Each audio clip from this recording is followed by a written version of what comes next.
me feeling so at my low and upset and angry, I go to get a gun. And I go to get a gun and I walk down Park Hill Avenue. And as I'm walking down Park Hill Avenue, I got a gun on me and I'm looking for trouble. You know what I'm saying? I'm looking for somebody to hurt because I'm hurt. You know what I mean? I don't even know why. Like, I felt like beating somebody up or shooting somebody or doing some harmful shit to somebody was gonna make me feel better, right? And I'm walking down the street and I see somebody, I see a guy, and in my head I'm so lost. I'm looking at him and I'm like, cause he looks like he just came from work or something, construction. I'm like, dirty ass. Like, this is my mind, like I'm so lost, right? This guy didn't do nothing to me. I'm prejudging him, like, and I'm just, and when I walk, like, get close to him, this guy puts his hand on my shoulder and he says, God loves you. You know what I'm saying? And I'm like, oh, like, I just talk bad about this guy, like, on the whole way. I probably would have harmed him if he would have said the wrong thing. But he said, God loves you, God bless you. And I needed to hear that. And that made me turn around and go home. You know what I'm saying? And I didn't hurt nobody that day. And I felt like that was an angel. Like, I needed that. God saved my life that day because I was lost. You know what I'm saying? And I was ready to throw my life away. And that was a low moment for me. You know what I'm saying? And I felt like God sent me an angel. He saved me that day. It's not an interview, it's a conversation. Fes Taylor. Peace, peace. What's up, y'all? You know what I'm saying? It's an honor to be here. Today we're talking about Moneta. We're talking about Flight 10304. Okay. Right? And all stuff people don't know about Fes Taylor. Let's get into it. So Moneta, that was the pro-Fes era. Yes, that was pro-Fes. That was still the same me, but a younger version of me. You know what I'm saying? Pro-Fes was more like, when I first got into music, you know, I created a name around artists and what was going on in music at that time.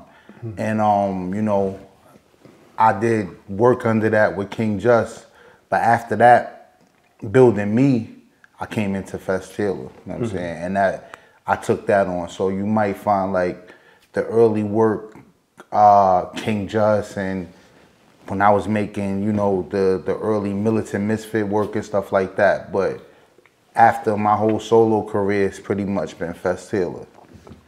Okay, so let's talk about Moneta. We want to get into Moneta, right? What inspired Moneta? Moneta was inspired by, we was just hungry. Like, the name Moneta, like the meaning of Moneta is the making of money. It's like meant, you know, to make money. And that's what we was trying to do. We was trying to get to the bag, you know what I'm saying? So it made sense. And what brought about Moneta was, you know, we had shops of music at that time. Like, we was coming out of being with Black Fist and being with King Just. And for years, like, it's crazy stories about that. You know, we were so loyal to being a part of Black Fist and King Just that we really wasn't exploring other avenues at that time. We thought that was it. That's the movement. That's what we gonna do, you know. So by the time we really started getting back into music, because there was a time where it was like we was just running the streets. We were still doing music, but the streets was more entertaining than thinking about doing music, you know what I'm saying? But then it came a point where it's like, nah, like, we still love this shit. Let's make something happen with it, you know what I'm saying? And that's when Moneta came. It was a $400 budget, you know what I'm saying? My boy L.I., he came from out of town. I was living in Atlanta, and we went to a studio. It was you know, at this time, it was rare for, it was still like kind of the big studios, all of the big studios, so not too many people had home studios or good home studios. We happened to run into somebody that the producer knew, and he did work with this dude with other artists, so he had a relationship with the studio, and the studio gave us a price, like, yo, $400 for, I think it was 16 hours. You know what I'm saying? Yeah, matter of fact, I don't think. It was 16 hours for $400. I don't even, whatever that break down to, right? But that was then, you know.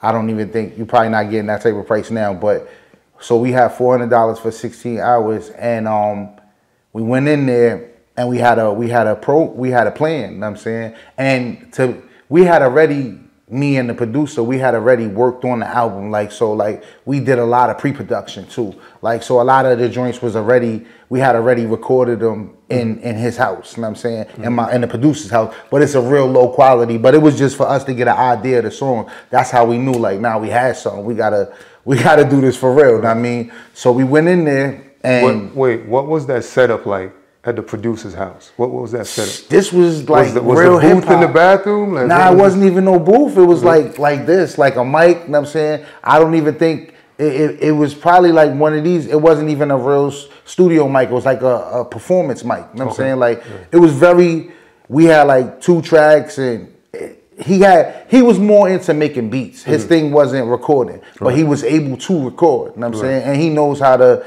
do some engineering. So we were able to do something to listen to, you know what I'm saying? Not something we would probably want somebody else to listen to because, you know, the quality and all of that, but we were getting busy. We would be in there, he making the beats, I'm knocking them out, and it's like, so now we got a formula of stuff, and when we go to the studio, we know we got 16 hours. So I know, like, and this is my first time in the studio on my own. Like, I've been in people houses recording. We had plenty of old projects. I got a box of old stuff that I'm thinking about releasing somehow. I just got to transfer it over. But we've been recording, but never on a level of going to a real studio, right? So we go to this person's studio who's like the most legit studio that we could go to, and in 8 hours, I laid 21 songs. You know what I'm saying? 21 songs. This is skits, everything. Like, everything we need for the ingredients for the album.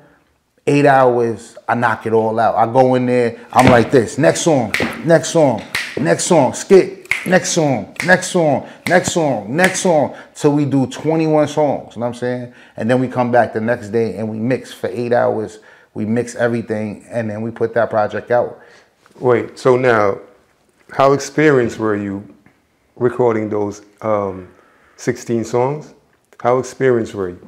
Did you know about ad-libs, punch me in? Yeah. I learned from King Just, you know what I'm saying? So King Just, and we had already been on, I had already been on an album that was released to the world, you know what I'm saying? Right. So the first time I ever went to the studio, like, I used to write raps and stuff, but I never went to a studio. First time I ever went to the studio, it was a real big studio. Like, that, my first experience wasn't rapping in like a little studio. It was like, my first time I went to the studio where, like, whoever was big at the time, they was going there. Like, the dudes we was around was paying $300 for these studios. We was going to where, like, I think the first studio was like Chung King or something like that. Right. Studios there. But we was in the Quad and all of those. Like, we was in places like that. You know what I'm saying? So all of these, now what we doing, we started here. Like, you know what I'm saying? Right. Word. Okay.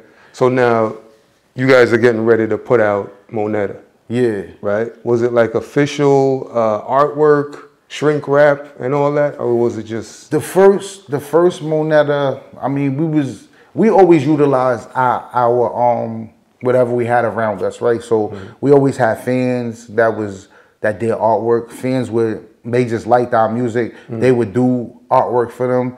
We take them under the wing. Now we paying them, like, you're part of the company. It's a dude right now, Culture Freedom. Shouts to him. He's a partner with everything I do as far as graphic designs, video effects. I met him from being a fan of my music, and he was just sending me artwork because he loved and then one day I said, nah, bro, I'm gonna pay you. I'm gonna put you on the payroll, and you're gonna be a part of this company because your work is phenomenal, and we work together to this day. You know what I'm saying? He was a fan of my music, but now he's my partner. You know what I'm saying? Right. So one of my partners. Okay. So now the artwork is done. What was the setup? It was CDs, just CDs back then, right? CDs, yeah. We got the artwork, and at that time, I had a computer, you know what I'm saying? And I had a printer, you know what I'm saying? And you could go to the store and you could buy CD cases, you know what I'm saying? Right. And we're pressing once we had something to sell, Moneta, like I sold over 20,000 copies. You know what I'm saying? For me, not including like, and then everybody else like on the team, like we used to, Moneta, when I lived in Atlanta, I didn't have a job, nothing.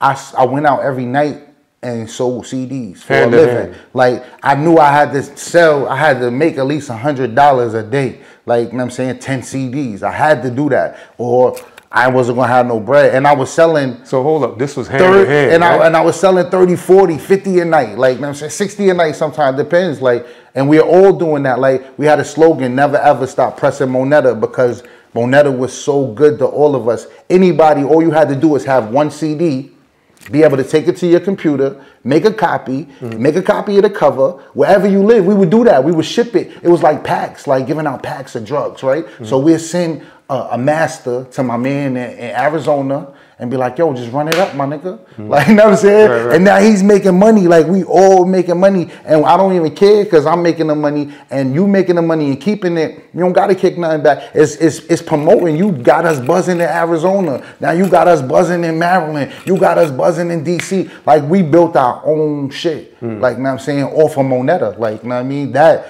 was the original, how we originally got our first buzz without anything, from working the streets. Like, we'll get in the car, me and my man Liz or whoever else was gonna ride with us, and we don't even know where we going. Like, we just make a call, like, yo, we got people's here, we pulling up. You know what I'm saying? We got CDs, and you know, those was the different days. I guess we passed the statute of limitations, so it was other things we was doing as well, but we always had CDs, you know what I'm saying? Right. And them CDs always made money. Any gas station we stop at a gas station, you hop out, selling CDs. Like, we never had a problem moving our music and selling it ourselves.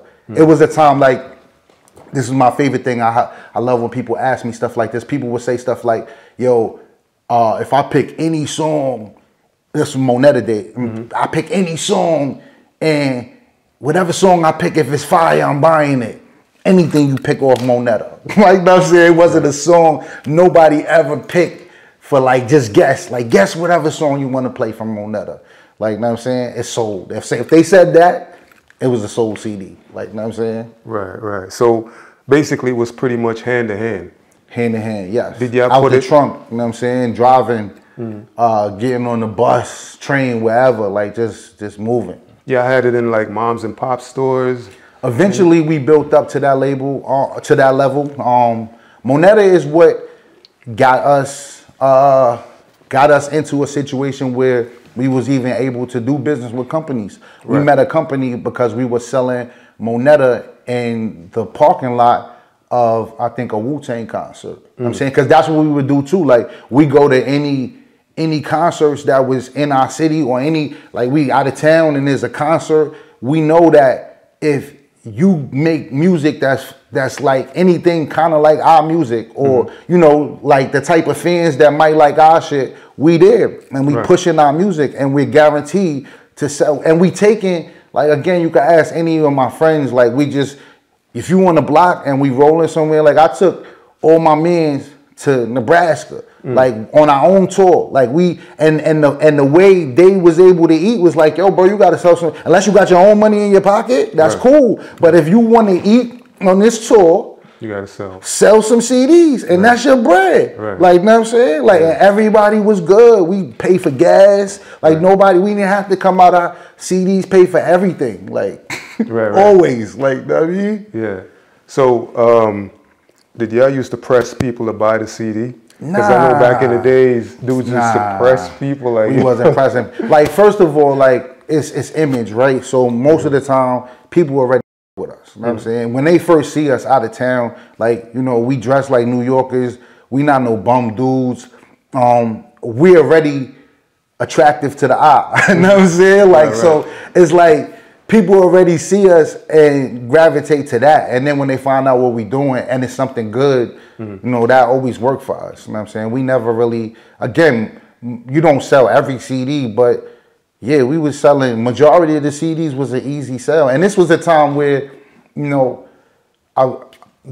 it wasn't oversaturated like now, you know what I'm saying? And we was in a lot of places again, this is the strategy of the streets, right? So the street strategy is you find a town, a low-key town, and you burn it down, right? Same thing with music. When you go to these low-key towns and you burning it down, right? These towns, most of these towns don't got, well, back then, right? These towns ain't have BT. They ain't know what was going on in New York City. So if you look lit and it sound fire, that's all they jack.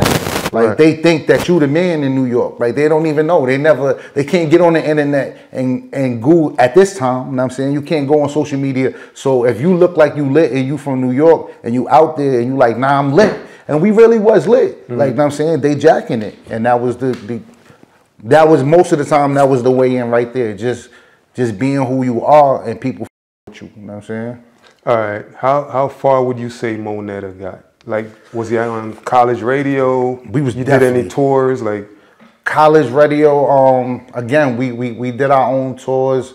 We definitely was doing shows. Moneta was it paid shows or just promotional shows? Yeah, we were getting paid. We at that time, like, you know, we wasn't getting paid crazy, but we was definitely getting paid for we turned that. That's what showed me that I could make money off of music. Like, you know what I'm saying, that's what showed me, like, Moneta sparked everything. I never, until now, right now, I am employed through an organization that helps the community, right?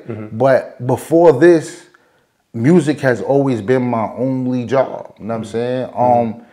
I took on, we'll get into this, but the job I'm doing now is something I love to do, something I feel like I need to be helping my community. It just happens so I get paid for it, right? But I love that work anyway. Like, so I would be doing that shit anyway, even if it wasn't a check attached to it. No, so it don't even feel like a job. I just feel like a passion for where I'm from to help make it better. You know what I'm saying?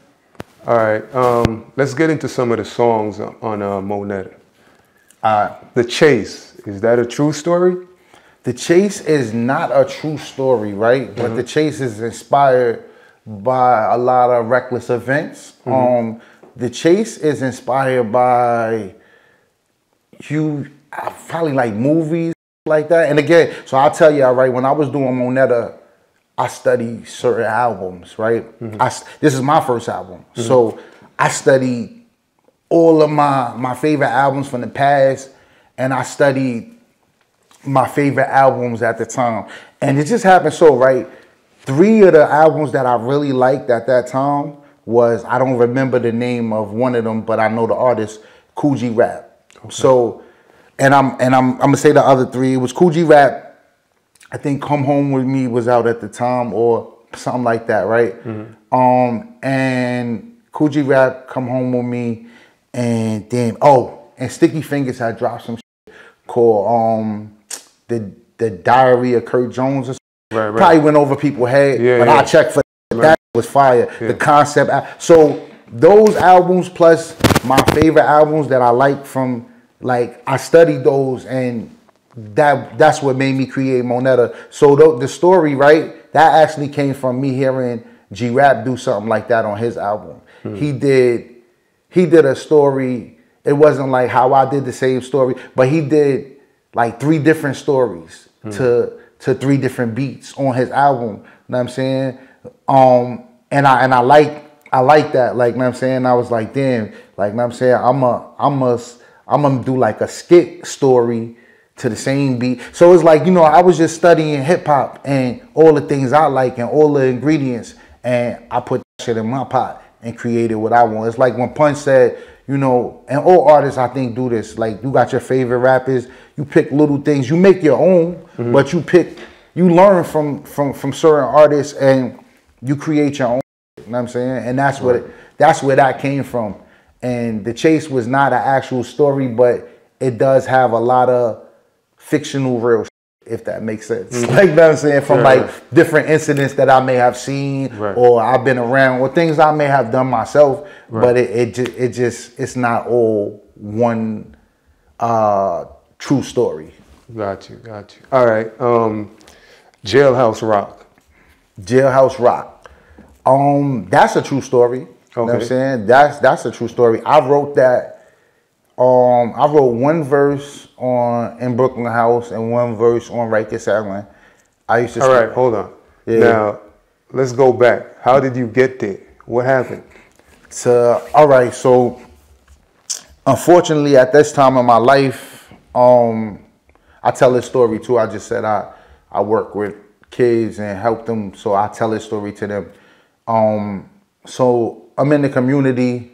I'm in my community where I live, and I come outside and I decide to go to the store. My mom's actually called me. I was supposed to go pick my mom's up. So I come outside and I go to the store, and instead of me like just going directly to pick Mama Love up, I decided to just chill in front of the building and smoke or whatever. So I'm smoking in front of the building, and shots go off. I don't even see what happened. You know what I'm saying? Shots go off, and it just turned out to be a nasty event. You know what I'm saying? A nasty situation. And I was accused of being a part of the situation, which I was never even a part of it. I just happened to be there. You know what I'm saying? This situation. So wait. Like, how did they accuse you? Like, what? Somebody said it was you? Yeah, somebody it was a false statement though, like, you know what I'm saying? It was somebody who wasn't even there. You know what I'm saying? That's the crazy shit. They wasn't even there, but for whatever reason they placed me there, and they had a story that involved me. You know what I'm saying? Which later came out, that's why I'm here to this day. You know what I'm saying? Because it was never valid. You know what I mean? But that whole situation had me jammed up. Like, the judge was offering me 25 to life for that shit. Hold on. So now, when and how did you get picked up? Picked up? So after the day I told you I'm chilling in front of the building, I hear shots. You know what I'm saying? I don't see nothing. I'm smoking. I hear shots. And I had already been shot. I had probably been shot maybe less than a year from this incident. So I'm already on point. You know, anytime I hear gunshot, my shit is just make sure I'm good. Like, you know what I'm saying? I'm like, I'm not trying to get hit again. You know what I'm saying? So when I heard the shots, that was my first response, was like, get low, make sure I'm all right. Fuck is that shit coming from? You know what I'm saying? Get the fuck out of here. You know what I mean? That's what I did. Later, I didn't think nothing of it because I ain't have nothing to do with nothing. So I'm just chilling, carrying on my regular day. I went to get my moms. I dropped my moms off, and I went to the shorty crib I was messing with at the time. I'm saying I actually lived in that neighborhood where it happened, but I ain't come home that night. Not because I did nothing, but because I just happened to be at a shorty crib. You know what I'm saying? Good thing I didn't, because my mom's called me and she like, yo, you know, what the fuck you did? Like, I'm like, I ain't do nothing. She like, yo, it's a task force here at the door. Like, they fucking almost kicked the door in and shit. So I'm like, damn, all right. Said they left a number, call a detective. So I call it, ironically, life is crazy too. It's crazy because I had to go to jury duty the next day, right? So I had to go to jury duty. Then the day after that incident, I had already knew I had to go to jury duty. And, you know, I was dreading that shit. Nobody wants to go to jury duty. You know what I'm saying? So I'm like, all right, I'm going to call him. I call the detective. The detective is like, yeah, we need to talk to you. I'm not thinking it's nothing still, because I don't have nothing to do with nothing, right? So in my mind, it's like, this the usual, harass you, what you know. I don't know nothing, leave me the f alone, thinking it ain't shit. I'm like, yo, I got to go to jury duty. Y'all could pull up on me, or I'll come to the precinct after jury duty. I'm not running from y'all. I need to talk to me, whatever. Like, you know what I'm saying? I know I ain't do shit. You know what I'm saying? So I go to jury duty. They actually come to get me from jury duty. You know what I'm saying? So as I'm in jury duty, they call my name. They like, yo, we got to cuff you. You go run. I'm like, f am I running for? I ain't do nothing. They like, all right, let's go have a talk. Yeah, that's great. But once we get to the precinct and we start having this talk, I realize this is not just a talk. Like, I'm a suspect. Like, and I'm looking at them like, fuck is y'all talking about? Like, I ain't even do nothing. Like, y'all bugging. Like, so at this point, I'm like, yo, I need a lawyer. I get a phone call, right? And that was the end of that. But that shit drew out to like 3 months of me being on, half the time being on Rikers Island, the other half being on Brooklyn House, fighting this shit. You know what I'm saying? My grand jury date came. I went before the grand jury, And I guess everything I said at the grand jury worked out. Plus the fact that the witness that they had wasn't valid. You know what I'm saying? So it all fell to pieces. You know what I'm saying? What were you facing though? I was facing 25 years to life. You know what I'm saying? Now, being an innocent man and hearing that, how was you feeling? Yeah, that shit crushed my soul, man. Like, to hear that was like, again, I'm thinking I've been in the precinct, you know, I've been, by the graces of God, blessed to have slipped through the cracks, you know what I'm saying? A lot of my friends wasn't that lucky. So I probably didn't even look at situations like that because I know that I usually, and I know in this situation, right, I'm good. So it's like, but that shit was like a wake-up call, because at the same time I felt like, did what I just said, how I slipped through the cracks, right? I was thinking like, is this my payback? Is this my karma? Like, I didn't do this, but I did a lot of other shit that deserved for me. Like, you know what I'm saying? Like, that I deserve to pay the consequences for. Like, and is this my consequences? So it's like, and with that being said, it's like, if that would have rolled out to be my fate, I'd have had to hold that. I'd have had to wear that, because I chose to place myself in those streets. You know what I'm saying? If I wasn't even in those streets, I could have been going to get my moms instead. I chose to, for whatever reason, stand in front of that building and smoke instead of just handling my priority, go get my moms from work, pick her up, drop her off, make sure she good. I was more worried about smoking the L in the hood, like, you know what I'm saying? Which, that time of me doing that could have cost me 25 years of my life. You know what I'm saying? Wow, wow. All right, so you were saying that Moneta actually went from being independent to you getting signed to a label? Or? Well, not signed. So what we did is like, we did agreement deals. Well, if that's I don't even know what to call it, but I know what we do, right? So we just give the company that we work with the right to sell our music. We're not signed to them. You know what I'm saying? We went through those stages trying to get a deal. That's what pushed us to do Moneta. And then once because we was going to labels, like I was saying, we was going to labels trying to get a deal, right? After King Just and all of this. And at that time, we were so loyal to the company that we waited so long that it wasn't even that relevant at the time, where we're trying to use that as like leverage, right? So they like, yo, you got to go out and build your own legacy. You know what I'm saying? And once we did that and realized we could get money on our own, when we were selling Moneta, to us, we had a deal. Like, you know what I'm saying? Like, the people, the same way the stores were selling somebody else's record, we're selling our own. We felt good with that. Like, you know what I'm saying? Yeah, we didn't have the access to sell the millions, but anybody we came across, we were selling records. Like, you know what I'm saying? To us, that was great. This is something we love to do, and we're making money off of it. You know what I'm saying? And it cost us $400 to make. Like, you know what I'm saying? And we made, wow. Like, you know what I'm saying? Yeah. All right. So, break that down of how that works. An agreement. Is it money up front? Like, how does that work? So agreement deals, you could take money up front, you know what I'm saying, but we've never done that because we always do our own shit. We always pay for our own studio times.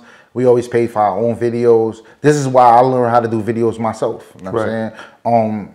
Because we're so self-efficient. Like, we want to learn how to do everything.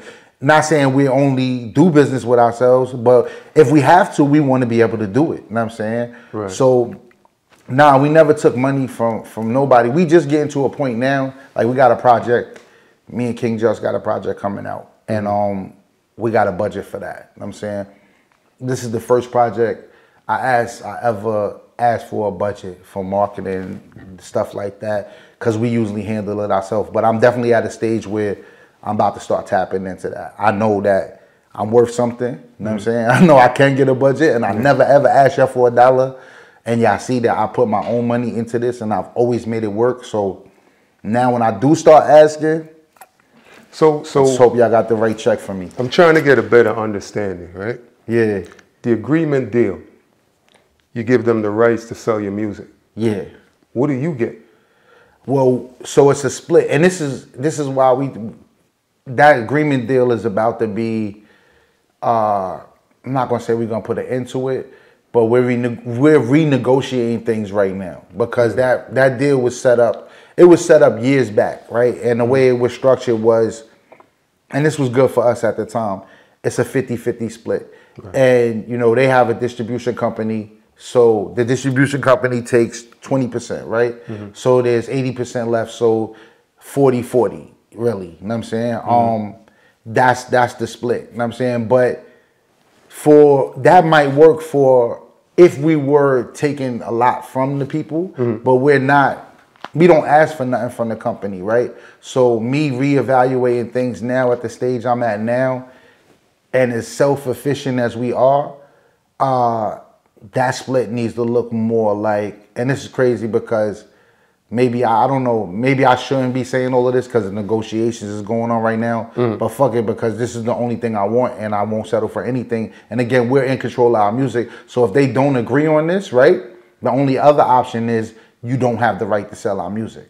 So it's not really a choice. You know what I'm saying? If they want to continue to get money with us, if they see this, it's just business. So it's not foul. I'm giving the jewel to other people, right? So we need that split to look more like 70.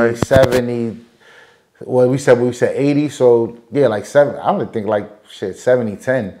Like, you know what I'm saying? Or like 60-20 if I be fair. But definitely not no 40, 50-50 split. That's, you don't do anything for me to get that. Like, you know what I'm saying? I produce my own shit. I do everything myself. You know what I'm saying? Really nobody should. And when I say that, right, I'm being fair because I fuck with these people, right? And I'm grateful for me doing business with them over the years. So that's why I even only proposed this, because technically I should be getting, what we're doing at the same time is that 20%, right, that you get from this distribution company, we can go tap right directly into that. You know what I'm saying? We don't need anybody, the middleman, anything. So with the new releases and the new stuff that we're doing, it's definitely structured way different. And I may give this company that I'm speaking about, shouts to Chamber Music, and I'm not going to say them like this company because we ate for years, right? Are they local or are they overseas? They're a local company. Well, local like in the sense of Staten Island, or local like just in the city somewhere? They were located in the city, but they relocated. They're based out of Pennsylvania now. You know what I'm saying? But yeah, they're cool peoples. And again, it's no shade to them. I'm grateful for everything that we've done. Just moving forward, I think I'm worth more. You know what I'm saying? Definitely. I've built myself up to be worth more than that. So things have to be restructured. Even NFL players, basketball players, they renegotiate their deals like once they show their worth. And I think I've been with them for over 10 years doing business. If they can't see what I deserve, you know what I'm saying, then I'm going to look at them crazy. Like, so, I mean, that's that. Right. Shouts to them, no. Shouts to Chamber Music. Shouts to G Clef. You know what I mean? Shouts to all the people we do business with. All right, cool. So now we done with Moneta. So anything else you want to touch on as far as Moneta goes? Moneta, shit, what can I say? Like, that shit is, go tap in, go listen to that shit. Like, we really had Foot Locker playing Foot Locker. Like, before, wasn't no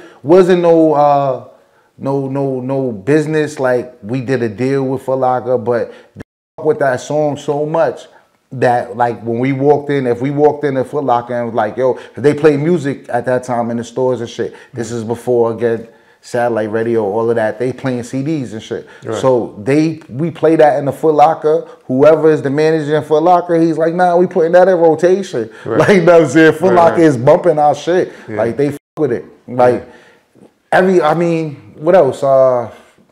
We got Just Say No. I think that's the name of the song or some shit. This real shit, man. Like, that shit So about 20,000 sold on Moneta for sure. That's just what I documented. And I'm saying, I say 20,000, right? Because I'm counting how many packs of CDs I bought. You know what I'm saying? Right. And I'm looking at the time we had receipts and shit like that, right? Because we even thought that shit was the wave at the time. Like we presenting that shit like, yeah, look, we got mad receipts and you know what I mean? Like, but it is what it is. But yeah, that's just me, bro. That's just my documentation. Like, you know what I'm saying, of the CDs that I pressed up in my own crib and handed out packs. You know what I'm saying? But then you have Liz, who I'm in Atlanta at the time. He's in New York. He's doing the same thing. You got my other brothers that scattered all around the United States. They're doing the same thing. So collectively, we may have did 100. I don't know. Like, you know what I'm saying? Like, okay. We sold that shit for over 2 years. Like, before we even did another project. Like, we just consistently sold that. Liz was like, we don't need to do nothing else. Just Moneta. Right. Got you. All right, so you were talking about your worth, right? Yes. So here's how I see Fes Taylor, right? There are rappers out there that are good with hooks, choruses, right? You have to be in the top 5. Okay. Hands down. And it's not because you're sitting here, but when it comes to catchy hooks, dope choruses that relates to the verses, you got it, bro. Hands down, top 5. I appreciate that. Hands down. And you know, we had this conversation before, and I felt like I just started to improve or get better on hooks, but you made me go back and I'm like, nah, yo, you know what? Like, nah, bro, you know, my hook. And not for now, right? The shits that I'm doing now, bro, like, I'm working on, I hate to talk about shit that didn't happen, but, you know, I'm working on some stuff with King Just. Like, me and King just worked on a project.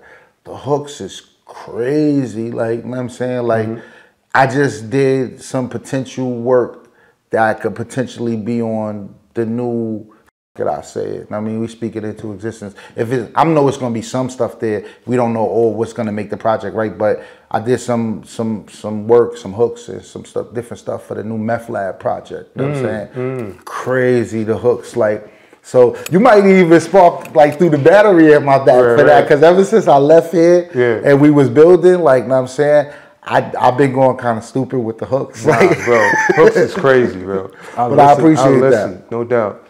So before we get into Flight 10304, as a rapper, have you heard the perfect rap album?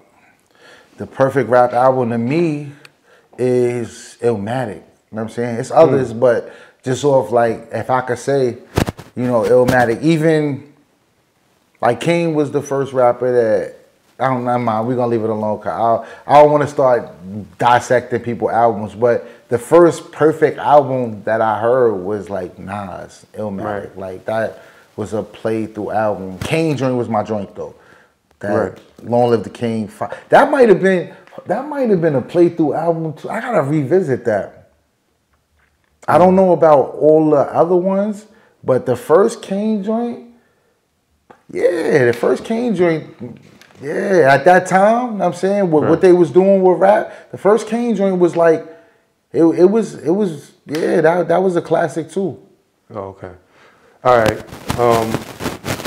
How about your favorite old school slang? Favorite old school slang? You wildin', son. You wildin'? The wildin' is cool. Old school slang. You chillin'? Chillin'. Damn, there's so many to pick from.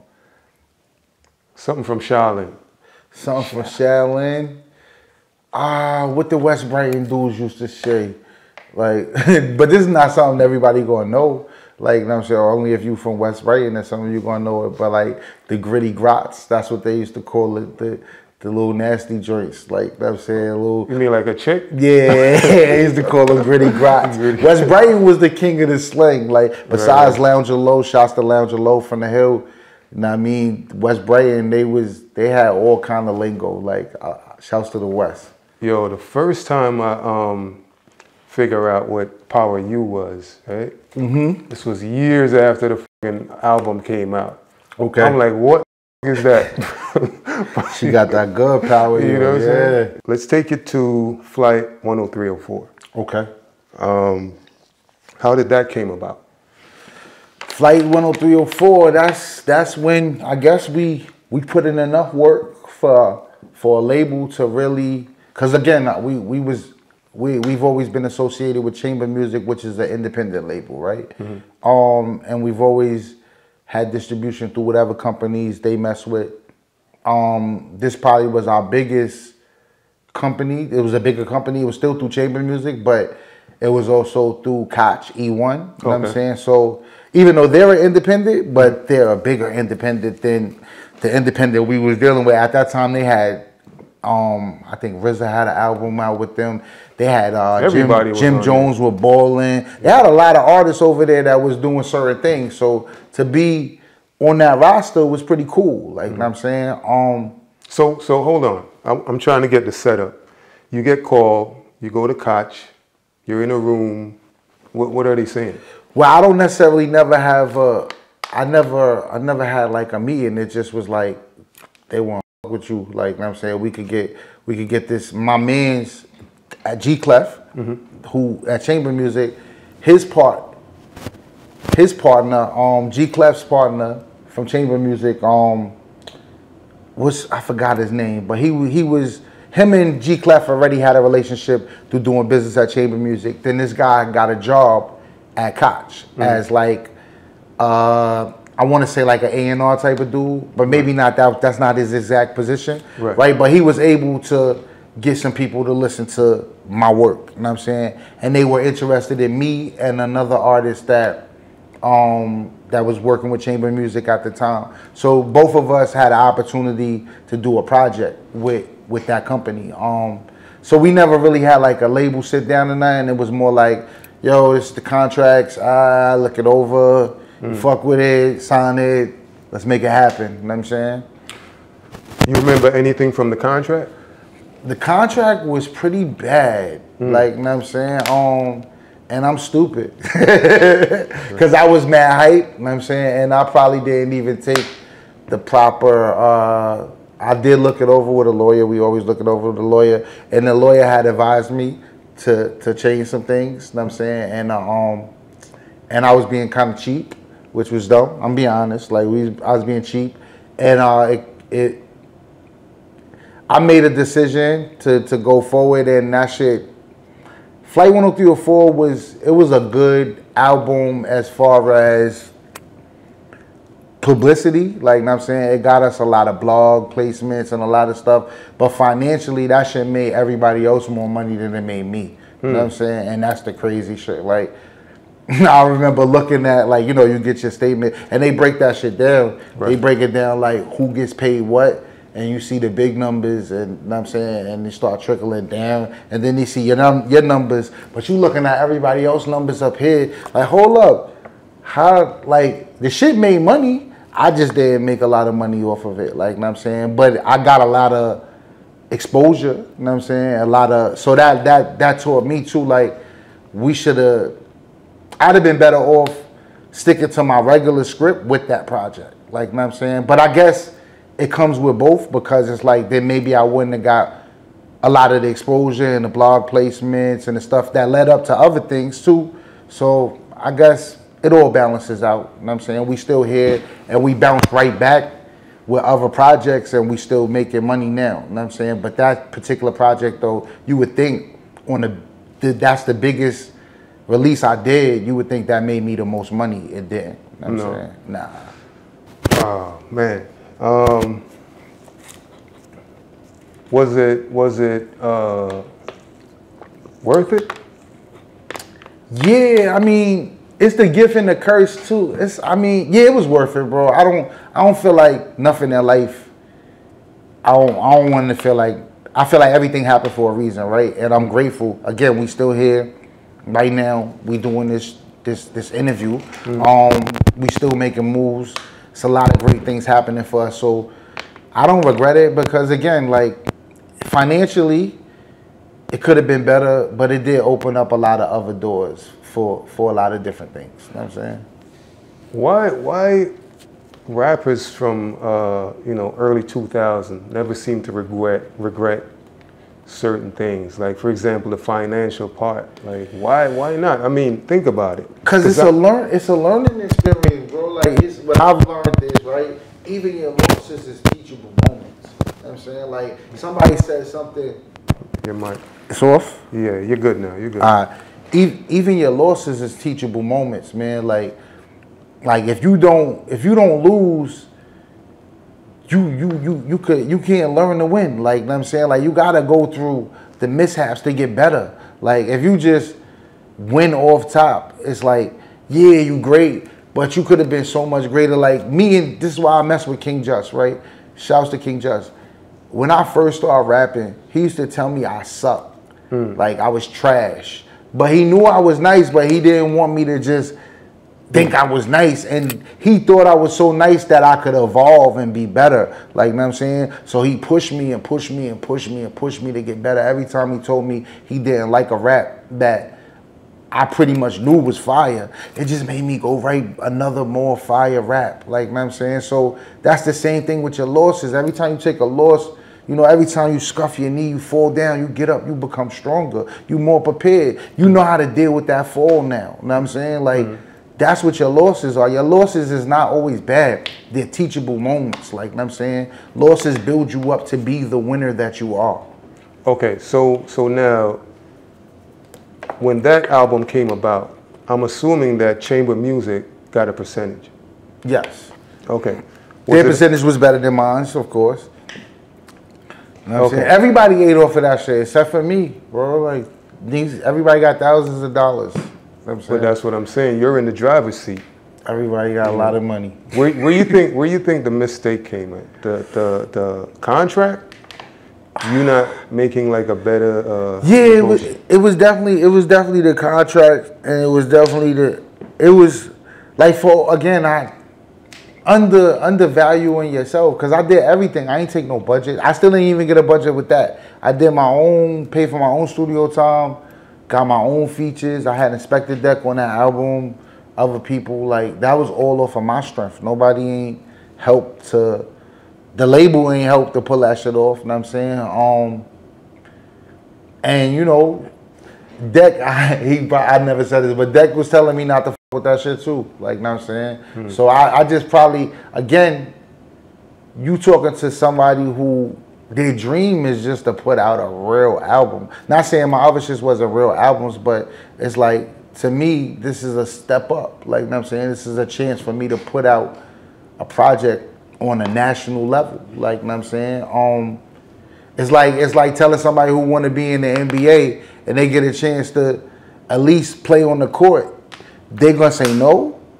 So it's like, to me, it's like, I still got to play in Madison Square. Like, you feel me? Like, so I'm not mad, bro. Like, I'm not mad. So at this present moment, do you have any control of that material? I own it. You own it. I own that project. So after even that, see, God is great. So this is why I own my masters. I own my shit. So they only own that project. We talking about history, right? So they only own that project for a certain amount of time. It's been up. I own that shit now. I get my own money off of that shit. I could do whatever I want. I could resell it. I could, whatever happens, it's my, they never owned it. It's just, but that, for that portion of time, they were raping me. Pause. Right. You know what I'm saying? Right. Which is normal back then, right? Kinda and kinda not, but I just made a mistake, bro. We all make mistakes, you know what I'm saying? I'm better at business now. Shouts to Liz. He's always been on top of the business. And at that time, I think, you know, Liz, whatever, we've always, again, life is life, right? So I don't think Liz was around at that time due to unfortunate circumstances. The mic going right? Due to unfortunate circumstances, I think he might have been locked up or something. And Liz has always been the one that's been more business savvy than me. Now I am, you know what I'm saying? But at that time, I was just more of, I just want to make music. I just want to do dope shit. Create, I want to be a creator. Like, you know what I'm saying? I ain't really want to handle the business or none of that. I just wanted to be a creator, you know what I'm saying? Now I learned that without the business, everything else don't mean nothing. Like, you know what I'm saying? Like, business is everything. That's why they say they say music business, but it should be business music. Like that shit comes first. Business is everything. Like I'm saying, like you could be horrible. You could be a horrible artist and have great music and make it before being a great artist with horrible business. Was it difficult to get Deck on there? No, Deck is my boy. Well, you know what I mean. Me and Deck had a good relationship, and he fucked with me. So he jumped on the shit because he the big bro. You know what I'm saying? Did he charge? Did he charge you crazy, or was it like all love? Nah, he did really. And to be honest, right? They wanted to pay Deck, and Deck didn't even take no money. So I respect him, because that would have been recoup. Even though they would have cut him a check, that still would have been something that I would have had to pay back. You know what I'm saying? So I respect him for that. He didn't take no money. He didn't take one. Not saying he don't get paid for what he did, his royalties and shit like that. But he didn't take no upfront money or no dollars from me to make none of that happen. You know what I'm saying? He just did that shit off the strength of wanting to see a nigga win. You know what I'm saying? Whatever we went through, I mean, people know, you know what I'm saying, after, but I have to be genuine, like, you know what I'm saying? He did that shit just cause, you know what I'm saying, nigga. Right. Word. All right, so now we in the digital era, right? How many albums would you say you put out so far? Documented is probably like 26, 27. That's like iTunes. I mean, I think I just looked up the discography, but I have about a bunch of I don't know the exact numbers, so I don't just want to start shooting numbers, but I have a bunch of, definitely like 10 free release albums. Then I have other projects that did group albums. The Moneta album doesn't come up in my discography because that was released as 241 Entertainment. That's when we was just starting. So, you know, it says 241 Entertainment Presents. So that might be mislooked at, but that's definitely one of my albums. All together, bro, like we just was looking at the Guinness book. I think the Guinness book is 46. I might come for that. You know what I'm saying? I'm gonna check my numbers. I'm gonna look at everything, because I know I got some unreleased shit, and I'm hearing that I could count the unreleased. I mean, not unreleased. I could count the free releases as long as they were albums. Shit, I might have that man beat. Pause. Right. No doubt. Big pause on that. That sounded crazy. And shout out to Don P, because Don P said he got like 50 projects. All right, well, that's what I'm saying. It's either me or Don P. You know what I'm saying? That's what it's sounding like. You know what I'm saying? Yeah. But that's work, though. I salute that, man. I salute a grinder. I salute somebody who get out here and work. Like, at one point in time, I was doing, again, this is chamber music, right? They let me know that I could do a project, I think it was every 90 days, right? I was literally doing that for like 2 years. Like, you know what I'm saying? Like, every 90 days, I just hit the studio, record an album, and throw it out. Like, we was just clicking. Like, you know what I'm saying? Like, and at this time, we doing, look at all my older work. Like, now we live in an era where they do shorter bodies of work, right? But Moneta was 21 songs. I could have broke that down into 3 albums.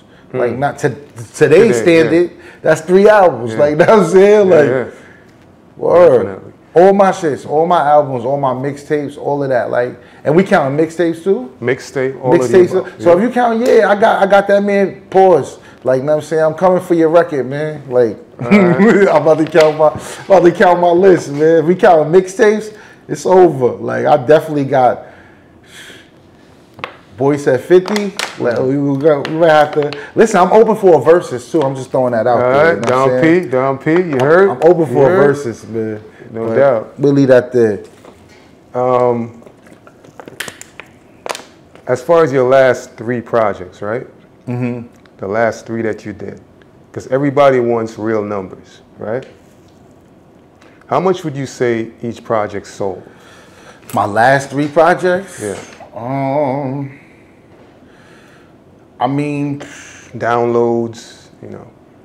I hate to just shoot numbers out. I wish like I could have literally like brought some statements to show. Like, but we do all right. Like, you know what I'm saying?